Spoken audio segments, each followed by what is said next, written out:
ছোট থেকে স্বপ্ন ছিল অভিনেতা হওয়ার। দু চোখের স্বপ্ন নিয়ে মুম্বাই গিয়েছিলেন অভিনয় করবেন বলে। মায়ানগরীতে গিয়ে বুঝেছিলেন বিষয়টা এতটা সহজ নয়। পেট চালাতে তাই জিম ট্রেনার হিসাবেই কাজ শুরু করেছিলেন। সকালে জিমে ট্রেনিং করাতেন আর সন্ধ্যা পর্যন্ত অডিশন দিতেন। মুম্বাইতে চাকরিও পেয়ে গিয়েছিলেন। সেই কাজ ছেড়ে মায়ের অনুরোধে শিলিগুড়ি ফিরে আসা। অবশ্য সুমনকে এক ডাকে সকলে চেনেন। আপনাদের মিঠিঝোড়ার অনির্বাণ বাস্তবে কিন্তু বেশ মিষ্টি একটা ছেলে।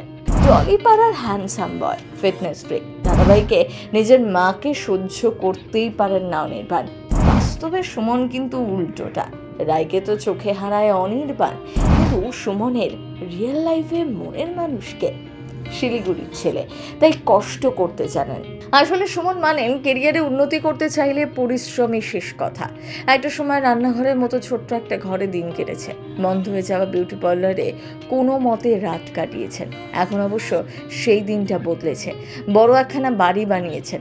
বলতে পারেন সুমনের জীবন এখন আয়েশে কাটছে। অথচ এই ছেলেটাই একটা সময় অডিশনের পর অডিশন দিয়ে গিয়েছেন।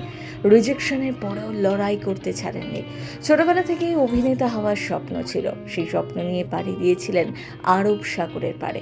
পেট চালাতে তাই জিম ট্রেনার হিসাবে কাজ শুরু করেছিলেন মুম্বাইতে। সকালে জিমে ট্রেনিং করাতেন, সন্ধ্যা পর্যন্ত অডিশন দিতেন। এত কিছুর পরেও স্বপ্ননগরী মুম্বাই অবশ্য সুমনের স্বপ্ন পূরণ করতে পারেনি। সেখান থেকে ফিরেই তো টলিউডে যাত্রা শুরু। তবে এই জার্নিটা মোটেও সহজ ছিল না। কেরিয়ারের শুরুটা হয়েছিল মডেলিং দিয়ে। তারপর অনেক কাঠখড় পুড়িয়ে সুযোগ মেলে সিরিয়ালে। এমন একটা চ্যানেলে প্রথম সুযোগ পেয়েছিলেন, সেই চ্যানেলটাই পরে উঠে যায়। কিন্তু এই ছেলেটার চরম জেদ, দাঁতে দাঁত চেপে লড়েছেন। আর তাই তো আজ এই জায়গায় পৌঁছতে পেরেছেন।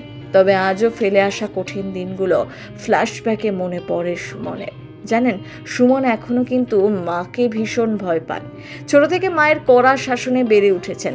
মুম্বাই গিয়ে যখন চাকরি করতে শুরু করেন, তখন মায়ের অনুরোধেই শিলিগুড়ি ফিরে আসা। তখনই টলিপাড়ায় কাজ করার ভূতটা মাথায় চেপে বসে। সোশ্যাল মিডিয়ায় এক বন্ধুর সাথে আলাপ হয়েছিল। তার কাছে থেকেই চেষ্টা চালিয়ে গিয়েছেন অভিনেতা হওয়ার। একটা সময় ছিল এই ছেলেটা কলকাতাকে ভয় পেতেন। আজ টলি ইন্ডাস্ট্রিতে দাপিয়ে বেড়াচ্ছেন।